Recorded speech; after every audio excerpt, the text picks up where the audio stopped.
요즘 주변에 암 환자가 많아지는 것 느끼시나요? 제 또래 친구들도 한 분, 두 분 암 진단을 받고 힘들어하는 모습을 보면 가슴이 아픕니다. 지난달에는 40년 지기 친구 김영수 씨가 대장암 3기 진단을 받았습니다. 평생 담배도 안 피우고 술도 적게 마셨는데 어떻게 이런 일이 생겼을까? 참 안타까웠습니다. 안녕하십니까? 75세 노인 전문의 정영환입니다. 오늘은 제가 50년 넘게 의료 현장에서 경험하고 연구한 내용을 바탕으로 암 예방에 꼭 필요한 이야기를 나누려고 합니다. 사실 암은 갑자기 생기는 것이 아닙니다. 우리가 매일 먹는 음식, 생활 습관이 수십 년 쌓이면서 암세포가 자라는 환경을 만들어주는 것입니다. 특히 우리 나이대에는 면역력이 떨어져서 더 조심해야 합니다. 제가 50년간 수많은 환자를 진료하면서 깨달은 것이 있습니다. 암 환자들에게서 공통적으로 발견되는 식습관이 있다는 것입니다. 우리 나이에 식습관을 바꾸는 것이 쉽지 않다는 것 잘 압니다. 저도 오랜 습관을 바꾸기 위해 노력했으니까요. 하지만 건강한 노후를 위해 함께 실천해 보시면 어떨까요? 오늘 영상을 끝까지 보시면 암을 방지하기 위해 절대 먹지 말아야 하는 5가지 음식에 대해 알게 됩니다. 이 음식들은 단순히 피하는 것을 넘어 대체할 수 있는 건강한 대안도 함께 알려드리겠습니다. 영상을 시작하기 전에 구독과 좋아요 버튼을 눌러주시면 더 많은 건강 정보를 놓치지 않고 받아보실 수 있습니다. 그럼 지금 바로 시작하겠습니다. 첫 번째로 피해야 할 음식은 탄 음식입니다. 고기를 구울 때 타게 되면 발암 물질이 생성됩니다. 이 물질들은 DNA를 손상시켜 암세포 발생 위험을 높입니다. 제 환자 중 68세 박종구 씨는 주말마다 고기를 구워 먹는 것이 취미였습니다. 특히 고기를 아주 까맣게 탈 때까지 구워 먹는 것을 좋아했죠. 그런데 3년 전 위암 진단을 받고 수술을 했습니다. 이후 식습관을 완전히 바꿔 지금은 건강을 회복했습니다. 저는 고기를 구울 때 중간 불에서 천천히 구우라고 권합니다. 고기를 구우시기 전에 간장이나 식초, 레몬즙 같은 양념에 미리 재워두면 고기가 탈 때 생기는 해로운 물질이 훨씬 적게 만들어진다고 합니다. 쉽게 말씀드리면 고기를 바로 구우시는 것보다 양념에 30분에서 1시간 정도 미리 재워두셨다가 구우시면 암 유발 물질이 덜 생긴다는 뜻입니다. 로즈마리나 마늘, 생강과 같은 항산화 성분이 많은 재료로 양념하면 더 좋습니다. 만약 고기가 탔다면 그 부분은 잘라내고 드세요. 지금 이 말씀을 듣고 계신 분들 중에는 이제 와서 뭘 바꿔 평생 이렇게 먹어왔는데라고 생각하실 수 있습니다. 하지만 제 경험으로는 식습관 변화는 언제 시작해도 효과가 있습니다. 저 역시 60대 후반에 식습관을 바꿔 지금 75세에도 건강하게 지내고 있습니다. 고기를 구워 먹는 대신 찌거나 삶는 방법을 고려해 보세요. 저는 일주일에 한 번은 생선찜을 먹습니다. 생선에 들어있는 오메가3 지방산은 염증을 줄이고 암 예방에 도움이 됩니다. 무엇보다 찜은 영양소 손실이 적고 발암물질 걱정 없이 맛있게 먹을 수 있는 조리법입니다. 두 번째로 피해야 할 음식은 가공육입니다. 햄, 소시지, 베이컨처럼 오래 보관할 수 있게 만든 육류 제품이죠. 이런 음식들은 오래 두고 먹을 수 있도록 특별한 방부제를 넣습니다. 그 방부제 이름이 바로 질산염과 아질산염인데요. 이것들이 우리 뱃속에 들어가면 몸에 해로운 물질로 바뀝니다.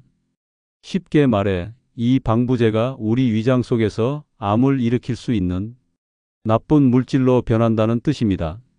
세계에서 가장 권위 있는 건강기관인 세계보건기구에서도 이런 가공육을 암을 일으킬 수 있는 1등급 위험식품으로 정했을 정도입니다. 이 말은 담배나 성면처럼 암을 일으킨다는 증거가 확실한 물질과 같은 등급이라는 뜻이죠. 제 진료실에 오셨던 71세 이명자 여사는 손주들이 좋아한다며 매일 아침 햄과 소시지로 아침을 준비했습니다. 그런데 대장 내시경 검사에서 용종이 발견되었고 검사 결과 전암 상태였습니다. 다행히 조기에 제거하여 암으로 진행되지는 않았습니다. 선생님, 손주들이 좋아하는데 어떡해요? 라고 물으시길래 저는 직접 만든 채소 단백질 버거를 추천해 드렸습니다. 두부와 콩, 견과류, 각종 채소로 만든 패티는 아이들도 맛있게 먹고 건강에도 좋습니다. 또 가공육 대신 신선한 생선이나 두부, 콩류를 단백질 공급원으로 활용하시라고 권했습니다. 특히 된장, 청국장 같은 발효식품은 우리 몸의 면역력을 높여주고 항암 효과가 있다고 알려져 있습니다. 이명자 여사는 처음에는 의심스러워했지만 3개월 후 재방문했을 때 손주들이 처음에는 투정 부렸는데 지금은 할머니표 채소 버거를 더 찾는다며 기뻐하셨습니다. 혈액 검사 결과도 좋아졌고 체중도 3kg 감량되는 효과가 있었습니다. 가공육을 즐겨 드셨던 분들은 일주일에 한 번으로 줄이시고 점차 자연식품으로 대체해 보세요. 우리 몸은 생각보다 빨리 적응합니다. 세 번째로 피해야 할 음식은 튀긴 음식입니다. 기름에 푹 담가 높은 온도로 조리한 음식들이죠. 이런 튀김 음식을 드시면 우리 몸에 어떤 일이 생기는지 아세요? 고온에서 기름과 음식이 만나면 우리 몸에 해로운 2가지 물질이 생겨납니다. 하나는 이름이 좀 어려운데 아크릴아미드라는 물질입니다. 쉽게 말하면 튀김 독소라고 생각하시면 됩니다. 과학자들이 쥐에게 이 물질을 먹였더니 암이 생긴다는 사실을 발견했습니다. 또 하나는 트랜스지방이라는 것입니다. 이 트랜스지방은 우리 몸에 들어가면 염증을 일으킵니다. 마치 몸 안에 작은 불이 계속 타오르는 것과 같은데요. 이런 상태가 지속되면 암세포가 자라기 더 좋은 환경이 만들어집니다.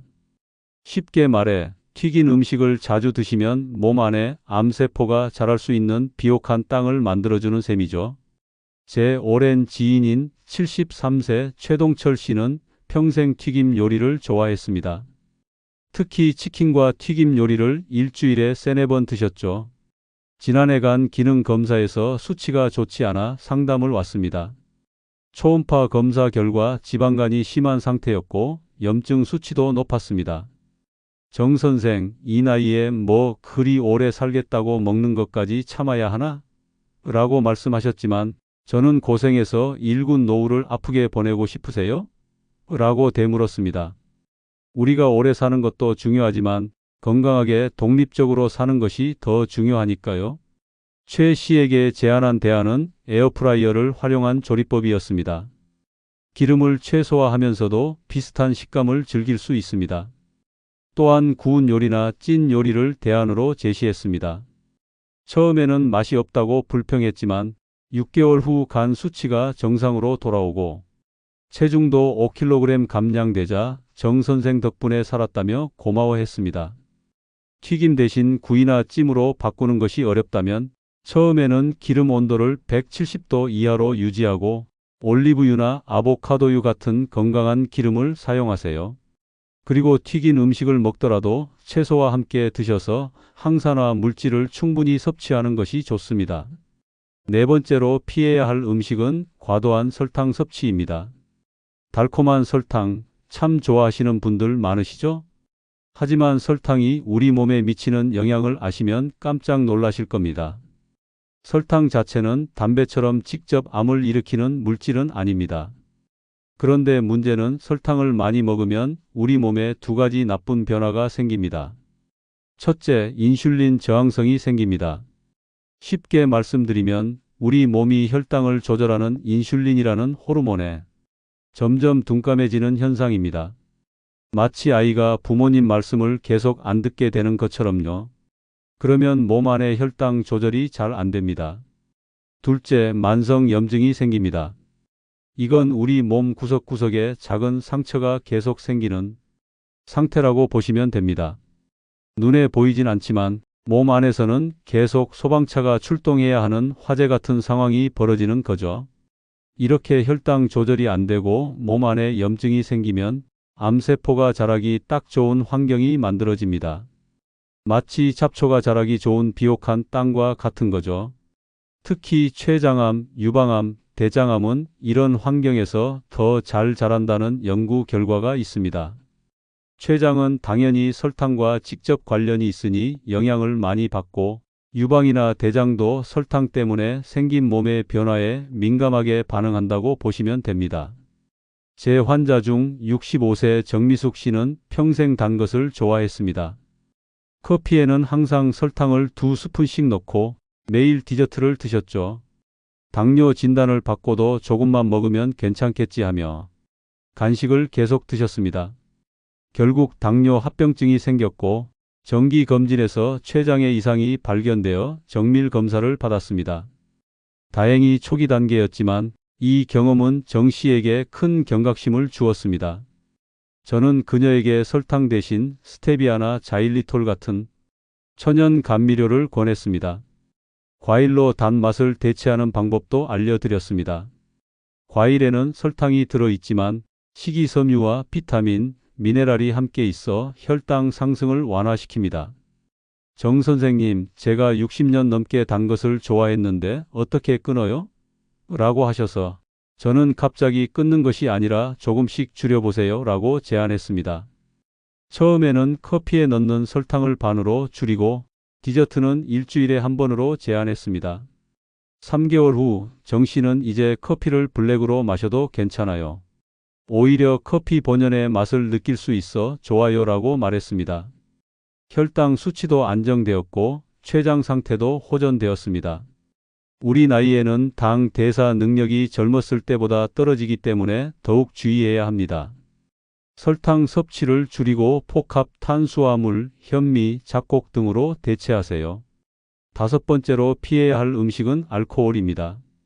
우리 어르신들 중에는 소주 한 잔이 약이다라고 생각하시는 분들이 많으시죠? 안타깝게도 세계에서 가장 권위 있는 건강기관인 세계보건기구에서는 술을 담배와 같은 급의 암 유발 물질로 지정했습니다. 이건 술이 암을 일으킨다는 증거가 확실하다는 뜻입니다. 우리가 술을 마시면 어떤 일이 생기는지 아세요? 우리 몸은 술을 해로운 물질로 여겨 빨리 분해하려고 합니다. 그런데 이 분해 과정에서 아세트알데히드라는 독성 물질이 생겨납니다. 어려운 이름이지만 쉽게 말하면 술독이라고 생각하시면 됩니다. 이 술독이 우리 몸의 설계도라고 할 수 있는 DNA를 손상시킵니다. 마치 집의 기둥과 벽을 훼손하는 것과 같죠. 이렇게 손상된 DNA는 암세포로 변할 가능성이 커집니다. 특히 술이 지나가는 길목인 입, 목구멍, 식도에 암이 생길 위험이 높고 술을 분해하는 간에도 암이 잘 생깁니다. 대장에도 영향을 미쳐 대장암 위험도 높아집니다. 이건 마치 독한 물질이 지나가는 길목마다 상처를 남기는 것과 같습니다. 제 환자 중 75세 김철수 씨는 평생 소주 한 병을 매일 드셨습니다. 이게 내 약이야 라고 하시며 건강검진도 미루셨죠. 결국 작년에 간경화 진단을 받았고 간 기능이 많이 손상된 상태였습니다. 정 선생, 이제 와서 술을 끊으면 무슨 소용이야? 라고 물으셨을 때 저는 간은 재생 능력이 뛰어난 장기입니다. 지금이라도 술을 끊으면 회복될 가능성이 있습니다. 라고 답했습니다. 실제로 김 씨는 술을 완전히 끊고 6개월 후 간 수치가 상당히 호전되었습니다. 알코올 대신 무알콜 음료나 허브차를 추천합니다.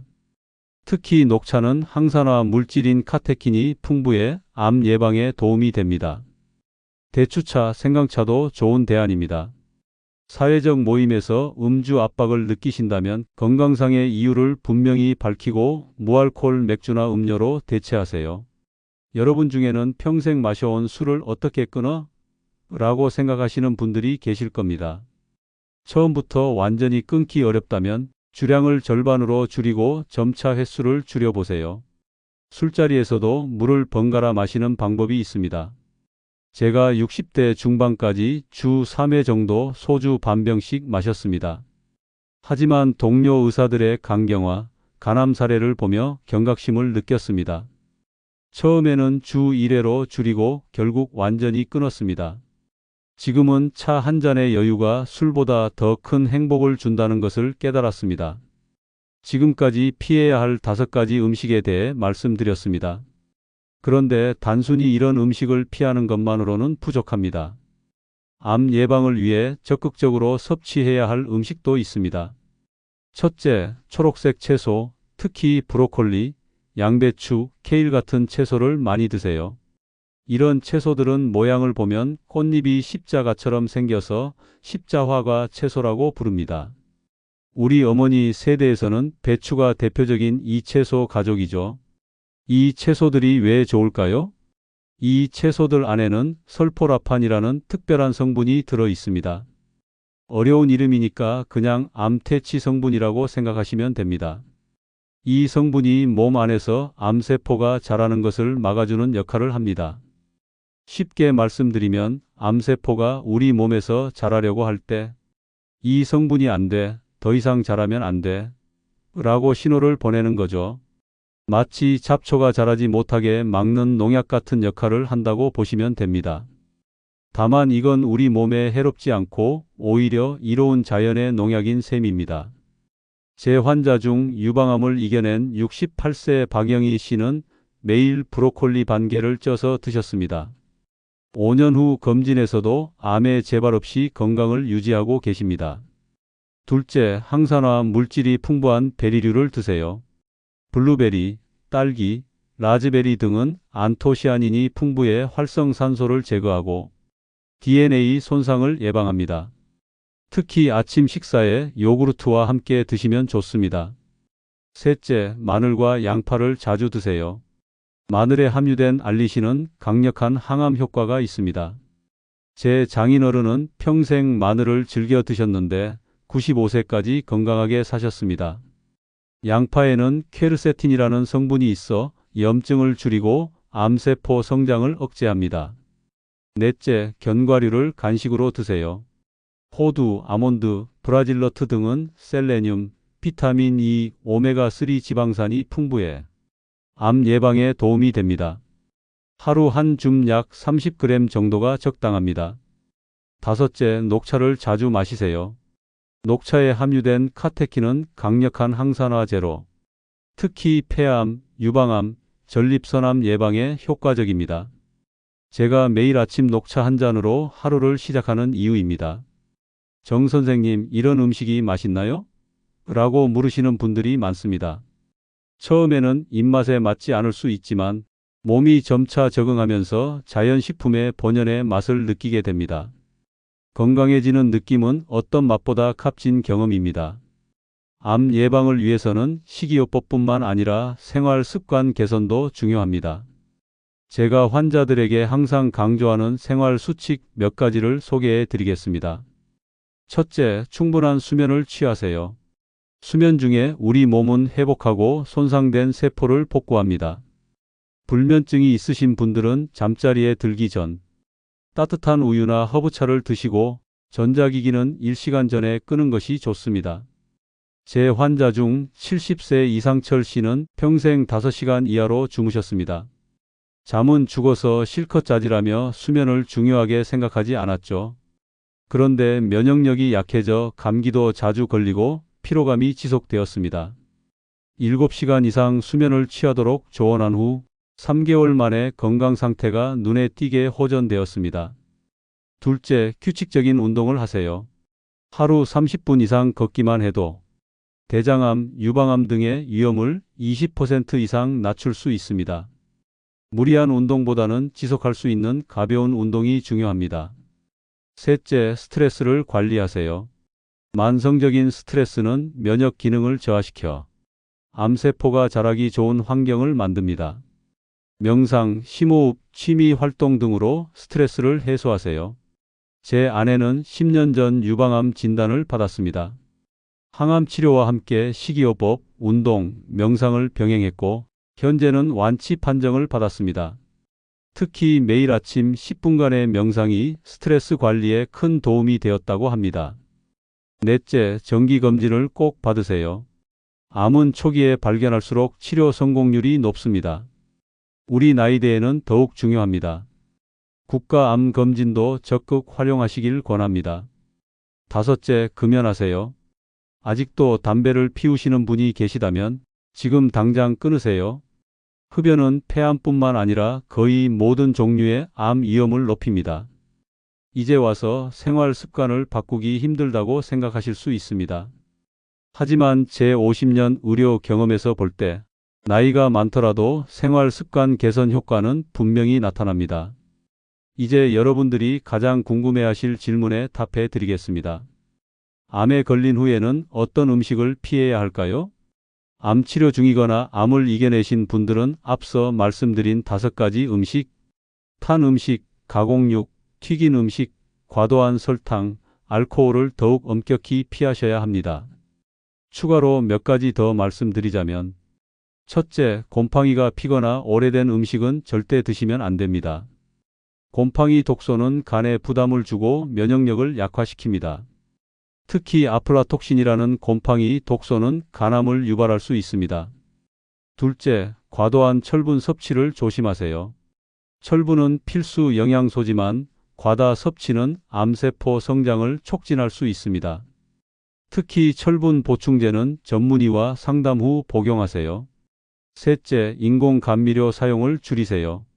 일부 연구에서는 인공 감미료가 장내 미생물 균형을 깨뜨려 면역 기능을 저하시킬 수 있다고 보고합니다. 제 환자 중 위암 수술 후 5년째 건강하게 지내시는 72세 황명자 여사는 식이요법의 중요성을 몸소 보여주는 사례입니다. 그녀는 선생님, 처음에는 먹는 것이 너무 제한된다고 느꼈어요. 하지만 지금은 이런 식습관이 제 생명을 구했다고 생각해요 라고 말씀하셨습니다. 암 환자분들께는 특히 항염증 식품을 권합니다. 강황에 들어있는 커큐민, 생강의 진저롤, 녹차의 카테킨과 같은 성분은 암세포 성장을 억제하는 데 도움을 줍니다. 또한 면역력을 높이는 버섯류, 표고, 영지, 차가버섯 등과 발효식품 김치, 된장, 요구르트 등도 적극 권장합니다. 발효식품은 장내 유익균을 늘려 면역력을 높이고 항암 효과가 있는 것으로 알려져 있습니다. 암 치료 중이신 분들은 개인의 상태와 치료 방법에 따라 필요한 영양소와 주의해야 할 사항이 다를 수 있습니다. 반드시 담당 의사나 영양사와 상담하시기 바랍니다. 오늘 제가 말씀드린 내용이 여러분에게 도움이 되셨으면 좋겠습니다. 75세 노인 전문의로서 저는 단순히 수명을 연장하는 것보다 건강하게 오래 사는 것이 중요하다고 생각합니다. 제 어머니는 암으로 투병하시다 67세에 돌아가셨습니다. 그때 저는 40대 의사였지만 어머니의 식습관을 바꾸는 데 실패했습니다. 그 후회가 저를 식이요법과 생활습관 연구에 더 매진하게 했습니다. 여러분, 우리가 평생 먹어온 음식이 우리 건강을 만듭니다. 60대, 70대, 80대. 나이가 들수록 우리 몸은 더 많은 관리가 필요합니다. 이제 와서 머리라는 생각은 버리세요. 지금 이 순간부터 시작하면 됩니다. 제 진료실에 오시는 환자분들 중에는 정 선생님, 이제 와서 고칠 수 있을까요? 라고 물으시는 분들이 많습니다. 저는 항상 네, 물론입니다 라고 대답합니다. 제 환자 중 78세에 식습관을 바꾸고 84세에 건강하게 손주 결혼식에 참석하신 분도 계십니다. 식습관을 바꾸는 것은 쉽지 않습니다. 수십 년간 형성된 습관을 바꾸는 것이니까요. 그러나 불가능한 것은 아닙니다. 작은 변화부터 시작하세요. 오늘 저녁부터 튀김 대신 구이로, 설탕 2스푼 대신 1스푼으로, 소주 1병 대신 반 병으로. 이런 작은 변화들이 모여 여러분의 건강을 지켜줄 것입니다. 식습관 개선은 단순히 질병 예방을 넘어 삶의 질을 높여줍니다. 잘 먹으면 잘 자고, 잘 자면 기분이 좋아지고, 기분이 좋으면 더 활동적인 생활을 할 수 있습니다. 이것이 바로 건강한 노후의 선순환입니다. 마지막으로 여러분에게 당부드리고 싶은 것은 즐거운 마음입니다. 음식은 단순한 영양 공급원이 아니라 삶의 즐거움입니다. 너무 스트레스 받으며 식이요법을 지키려 하지 마세요. 가끔은 맛있는 것도 드시되 전체적인 균형을 유지하는 것이 중요합니다. 75년을 살아오며 50년을 의사로 일하며 깨달은 것은 균형의 중요성입니다. 건강한 음식과 적절한 운동, 충분한 휴식과 긍정적인 마음가짐이 함께할 때 진정한 건강이 완성됩니다. 여러분도 오늘부터 작은 변화를 시작해 보세요. 건강한 노후, 행복한 삶을 위해 함께 노력합시다. 영상이 도움되셨다면 구독과 좋아요 부탁드리며 주변의 가족이나 친구들에게 공유해 주세요. 건강하고 행복한 하루 되세요. 감사합니다.